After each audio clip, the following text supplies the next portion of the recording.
Hey, Service Nation. So excited to be with you today. We're going to talk about something that I think is a lot of people's favorite subject: referrals. How to get referrals and more referrals for your cleaning service company. So, here's the deal. A lot of us love referrals and we grow our business exclusively on referrals, and that's fantastic. Please don't hear me knocking referrals. But the problem is, referrals aren't dependable, they're not scalable, and they're not repeatable. Let me tell you a little bit about what that means. Hold on, sorry, sorry, Instagram folks got a little wobbly with you. Um, Dependable in terms of, let's start with scalable, right? So they're neither dependable nor scalable nor repeatable. So scalable is the biggest problem, right? So if we might be able to get three one month and none the next month and then six the next month, and we just never know. So I guess they're neither dependable nor scalable. But if I'm like, all right, I want to double my business next month or the next 3 months, certainly if we start kind of putting together some sort of program to get referrals, we might be able to increase our overall referrals by 10 or 20%, maybe even 30, maybe double. God, who knows? But to just completely double our business and then double it again and double it again, it's just not scalable. And they're not repeatable, right? They don't come in kind of, sometimes we get a lot of referrals, sometimes we don't. So we can certainly increase our systems and processes around getting referrals. We'll talk a little about that. But they are not dependable or scalable enough to like grow our whole business on it, right? Because the cost is we're not going to be able to grow as fast as we'd like, and we know how much time, effort, and money we spend growing our company. And a lot of times, we spend. Hey, Jessica, good to see you. Bobby in the house, our faithful, love to see you both. Actually, Jessica is going to be on my next podcast too, Cleaning Nation. I can't wait to show her off to the world. So, um, yeah, the cost of not really having this is you're missing out on a huge opportunity, right? We feel like um, we're doing everything we can to grow, but we're really putting our time in the wrong spot. So the biggest kind of killer belief that takes us down when it comes to referrals is just growing my business with only referrals is something to be proud of. If I had a nickel for every time um, someone said I haven't spent any money, I grew my business completely um, on repeat and referral business, right? And they say that as a badge of honor, like it's something they've done good. But the reality is, the worst way to grow your business is any one source, right? Whether it's Facebook or referrals or the yellow pages, whatever the case may be, anytime you're just using one specific source to grow your business, you are absolutely at risk. Any one of you guys or gals, if I'd said, hey, folks, um, how strong is any business that's got one customer, right? Like that's why when I had my construction business and manufacturing, we never really wanted to do, especially manufacturing, we don't want to do business with like Walmart or Costco because they could easily take over 70, 80, 90% of your business. So we all inherently get, if we just had one source of one customer, right? One source of revenue, we don't really have a business. We've got a job, right? Because if that one source determines they're going to charge us more, they quit, they fire us, they stop paying. There's all manner of things that go wrong, and we're just done, right? So our fate is in the hands of that one customer. So we all get intuitively that if we just had one customer, that's crazy, and that's not really a business. That's just a massive amount of risk with not a lot of upside. What if we had one source of employees, right? What if all of your employees came from one place? Well, that's fine until that one place stops existing, stops giving you customers, stops working, starts charging more. And then we get those make perfect sense. But then when it comes to one source of customers, we kind of think that it makes sense, right? So the reality is referrals can be an excellent lead source. They are certainly going to almost be one of your cheapest lead sources because they don't cost a lot. And typically, if you've got good customers, the referrals of those customers often are going to be the best customers you get, right? Like good kind of people tend to hang out with good people, and losers kind of hang out with losers. So if you got loser customers, referrals are not going to be great for you. If you've got good customers, then you'll probably get some good referrals. And I want to say, here's another quick myth that we've got to bust. A lot of people think if they get a referral from a good customer, they have to allow themselves to be taken advantage of, right? So absolutely not the case. A lot of times people are like, well, when we coach folks, one of the first things we do is get their financials in order, right? Because if we're not making any money, what the heck is, there's nothing for profit to help customers, to hire employees, to expand, none of this stuff, right? So we always want to get the financials done first. And oftentimes we'll find customers that aren't charging, they're not paying enough, right? And we'll go to like, all right, let's raise the prices, let's get this sorted out. And people, oh, I can't raise price on that guy, he's a referral from a really good customer.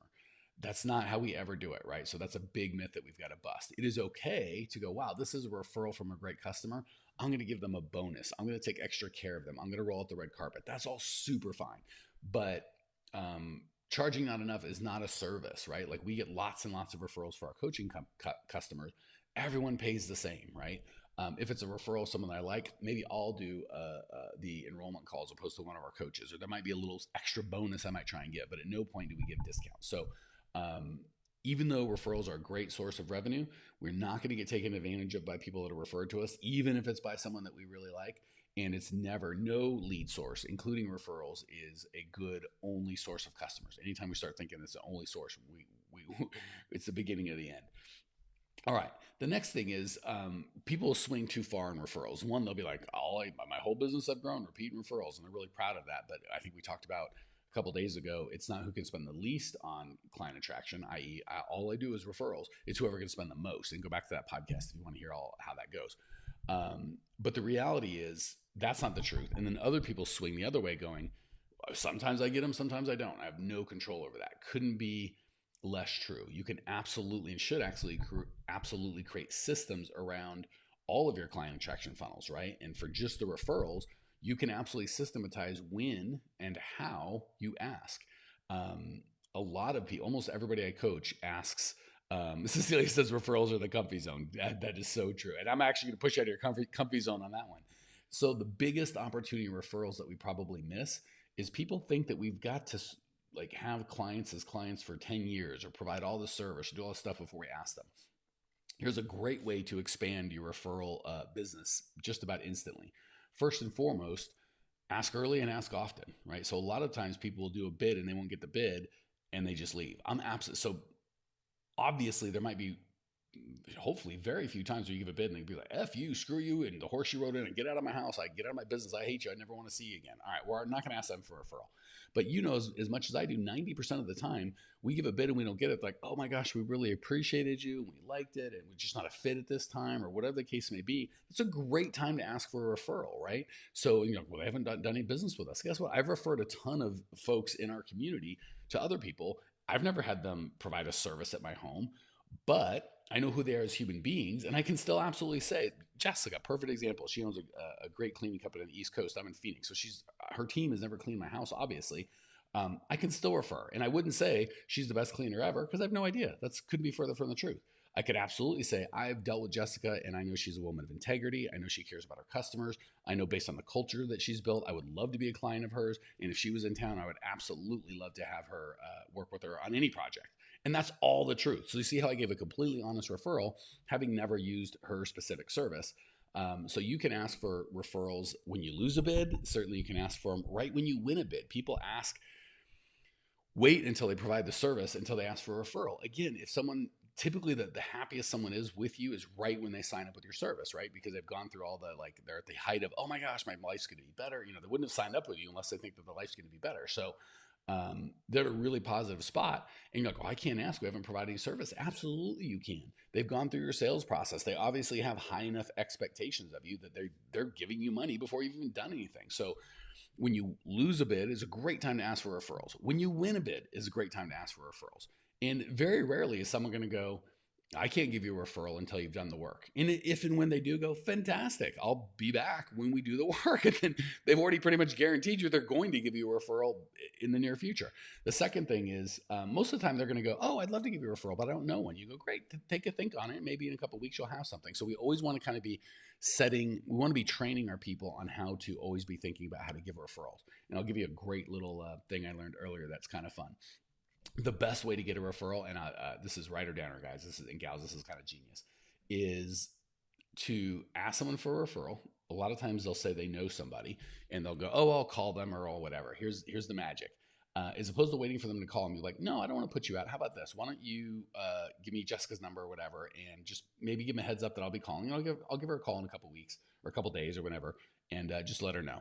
So here's what's going to happen. More times often not, they will, because if they go, oh, let me call her, it never happens, right? So there's too high of a barrier of entry. If you go, oh, let me just grab their number and just shoot them a text or an email or something, just give them a heads up, I'll be calling, and I'll give them a ring. Believe it or not, more times than not, they'll give you their information, which is fine. And again, it's weird. I wouldn't give information first. I'd want to be like, oh, I'm going to call that guy and let him know. So you can do that. 9 times out of 10, people forget and they won't introduce you. And you think that's a bad thing. It's actually a really good thing, because here's how that plays out.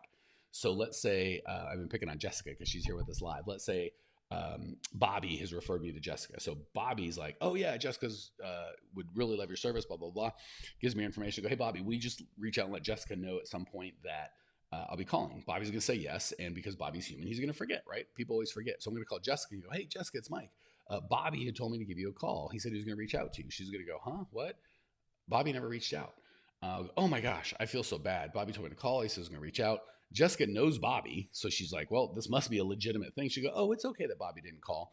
Um, let's just talk. So the referral's still good, even though Bobby never called. So we talk, and the referral's just as strong as it ever would because I know Bobby's name, and Jessica knows Bobby, so she's going to trust that I actually had that conversation. And then here's where the magic comes in. As soon as we hang up the phone or end our conversation, what's the first thing Jessica is going to do? She's going to go to Bobby and go, hey, did you refer this Mike guy to me? And what's Bobby going to do? Bobby feels like a jerk because he committed that he would refer, but he didn't. So he's going to double down on his referral. Oh my gosh, I said I would call a week ago and I didn't. And he followed up. I totally forgot. I'm such a terrible person, but Mike's the best. So that's a great way to circumvent because a lot of people are like, oh, I'm into it. I want to give you a referral, but let me just do it later. It's got to be done a certain way. Always get the information. Just say, hey, ping them and let them know I'm going to call. When they don't, it works out great because they double down on the referral because they feel guilty they didn't do what they said they're going to do. And either way, if you call your referral with a referee's name, it's all good. So it's all fine. All right. So the big taker awayer from that is you have absolute control. Cecilia likes the plan. You have absolute control over the systems and processes of when you ask for the referrals and how you ask for referrals. And I want to talk about, so we kind of talk about when is early and often, right? So right when you give them a bid, whether they take the bid or don't give the bid, when they buy before you've even provided the service, after they buy. Here's a magic one. When they leave, right? Everyone thinks when people leave, it's always some drama. They hate you and you hate them. That may be the case. Hopefully not, but that may be the case 5, 10, 20% of the time. But the vast majority of the time, they got their cousin to do it, or they found a cheaper price, or they're moving, or there's just some weird thing that had nothing to do with you. And they oftentimes, if you've done a good job, and by the way, all of this assumes that you do a good job. If you are crap at your job, none of this will work. First, step one is do a really good job and provide the service that you offer your customers at a high level. So if we don't have that, you got to go back. I can't help you. You got to figure that one out. If you're doing a great job providing your service, most of your customers are going to like you, and they're going to feel bad or sometimes even guilty that they're leaving, which is fine, right? So when we ask for a referral, they're going, oh my gosh, I'm so bad, I'm leaving, I'm moving, or whatever. Yeah, I know. So the biggest thing that you can do to increase your referrals is increase the frequency that you ask. The best way to increase the frequency of asking is systematize it, right? So as opposed to just making a proclamation to the world, hey, everybody, we need to ask for referrals more. And I do the huge air quotes over more because what on God's green earth does that mean? You're going to build into every conversation a request for a referral, right? So when you give a bid, you're going to ask for a referral. When you provide your first service, you're going to ask for a referral. On your first month anniversary, you're going to ask for a referral. Every 3 to 6 months, you're going to ask for a referral. When anyone quits, as long as you're leaving each other on good terms, you're going to ask for a referral. So you're going to systematize when you ask. Now let's talk about how you ask. A lot of people think that the bribe, right? Like, hey, if you give me a whatever, I'll give you $100 or $200 or whatever. And I'll be totally honest. I've seen that work with lots of places. So please don't hear me saying that won't work or you shouldn't do it.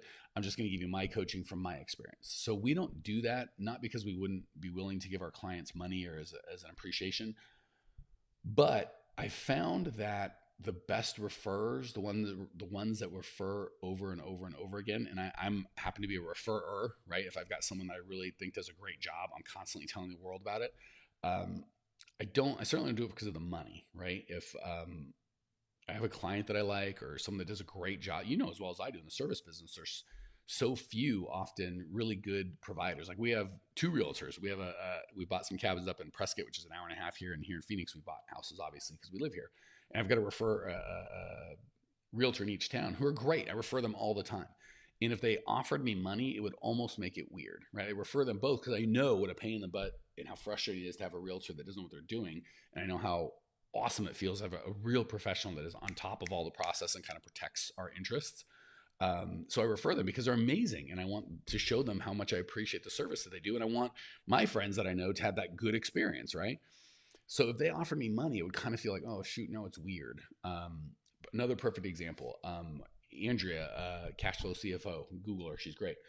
We refer to her a lot of our clients because she does a great job taking their books that are not you guys, I'm sure, but a lot of our clients, their books are a mess. And hey, Cecilia says Prescott, my hometown. We just bought a second house up there, Cecilia. I love it. It is my favorite place on earth. Um, anyway, all that to say, I refer all the time selfishly because she does a great job getting their books straight, right? And we teach them the concepts of what to do and how to do it, but oftentimes, and we want them to sub that crap out, but oftentimes they can't find someone that does a good job. And I know that Andrew's going to do an amazing job, so I refer the crap out of her. And every time I give a referral, I feel like I'm saying it 28 times. Hey, well, I don't get any money, right? I'm sure if I asked Andrea, hey, you give me some money for referrals, she'd probably do it. But I would feel like I couldn't refer people to her strongly if I was getting paid, because then for me, you guys don't have to. For me, I'd have to disclose like, hey, Cecilia, you should use Andrea. She's great. Now, to be fair, just so you know, I get 30% of every month or whatever the deal is. I feel like I'd have to disclose that, so I wasn't being. And legally, I don't know if I have to or not, but for me personally, that would be something I want to know. Because if I didn't, and then Cecilia found out, now she's going to be like, is he referring for him or for me? And if I just tell her, then I at least feel it's out there. Anyway, all that weirdness would make me refer less. Like literally, I don't even remember if she's offered me money or not. But if she had, I would have said, no, I'd rather not, just because for me, it weakens my referral. I want to refer because I'm like, hey, this lady's the best. She can do a great job. I don't get anything out of this. I don't care other than I want to see what's good for you. So for me, I found offering a bribe to refer can be a motivator. I found it's not the best motivator. For me, the best motivator is to make the referrer a hero. So stupid stuff like as we've been referring a lot of people to Andrea, she does all our business stuff. We've got real estate. She does all that accounting. Or no, she didn't do all that accounting to start because it's just real estate, one rent check coming in, a couple expenses. It's not a big deal, right? But my wife was doing it. She didn't want to do it anymore. She asked, and we have multiple properties. She asked Andrew to do it. And I think Andrew was like, oh, no charge, right? So it wasn't like, I was like, ooh, I'll refer to her when then I can there was nothing to do with that. But I felt really special about referring. And then she said, every time we talked, she's like, thank you so much for referring. I really appreciate it. But she makes me feel good about it. And that, for me, and for a lot of folks out there, is a better motivator than money. So that said, the way I would encourage, and watch, I'll show you how it works. I could say, hey, everybody out there listening in Service Nation, if you refer someone to me that becomes a client, we'll give you a free hour coaching call with one of our coaches, or we'll send you a $100 gift certificate to eat some fun, whatever. We don't do any of that crap. And that would motivate some people. However, if I said, hey, Service Nation, how many of you's life has been changed? How many are getting more time with your family? How many of you are making more money and love your business again and don't feel obligated, and your family's happy because they feel like they have you back again? If that's you and you want to give that gift, that experience to someone else in the world, we would love to serve them just like we serve you. Just make sure that they let us know that you referred them, and we're going to take extra special care of them, and maybe we'll send you a little thank you gift, right? So we really shift the focus from, if you do this for me, I will do this for you, kind of like a business transaction, and shift it to, I really appreciate you as a person. We really want to serve, and you want to serve. You want to you're an amazing human. You want to make the world better. The people refer a lot stronger, right? So if you said, hey, I'll give you $100 if you refer someone, I might refer and go, hey, this business said they give me $100 if you refer, so you should try them out. But if I really felt like you did a good job and you're like, hey, do you want to make other people's lives better? I'm like, yeah, I want to do that. So I would encourage you to shift the referral conversation from, here's what I can do for you, to, have we done a great job? Do you know someone else that we can change their lives? We'd love to help them. That said, if you are going to put any sort of financial remuneration in there, I would highly encourage you to give it both ways, to the referrer and the referee. So I feel a little better, right? Like if Andrea, again, back to our accounting thing, and she's like, hey, every time someone signs up, I'll give you $300. I'd feel weird about that because everyone's like, oh, I'm getting $300 off. But if she said, not only will I give you $300, I'll take $300 off the first month bill of whoever referred to me. Now I feel a little better, right? I feel like I'm integrity. So when I tell, I think I was referring Cecilia. Hey, Cecilia, Andrea's great. You should sign up with her. She's great, good, blah, blah, blah, blah, blah. Just to let you know, she gives me $300 every time I refer, but that's not why I'm doing it. I'm doing it because she's awesome. And she also gives you $300. So she's amazing. You should call her, right? So if and when you kind of duplicate the value that you're giving to the referrer, to the referee, that makes me feel a little better. I think the referrer a little better about, okay, this isn't a scammy thing. It's not like me and you trying to scam poor Cecilia out of money. We're all trying to help each other. So that is the way that I would coach you guys to do it. All right. So we'll show you how that works right now. If you, and actually, I guess I will bribe something, but let me try to think of a better way. So if you love the show, feel free to subscribe, throw us a review on iTunes or Spotify or wherever you listen. Give us a rating, and for sure, turn other people on to the show. Right, that's how we know that it's a big deal. And if you do, just shoot me a direct message on Instagram, instagram.com/grow my service company, and just say, hey, I referred somebody. I heard the referral episode and I referred somebody. Not only will I give a big thank you, and we'll try and find a way to hold you guys up in front of the community. Be like, look, this is our hero. We love them. And I'll thank you on Instagram, or one of our people will.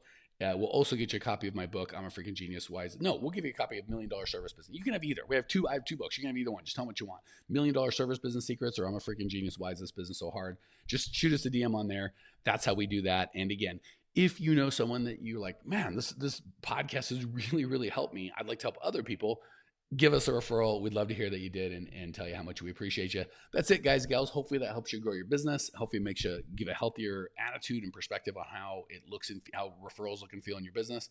Can't wait to talk to y'all soon. See ya.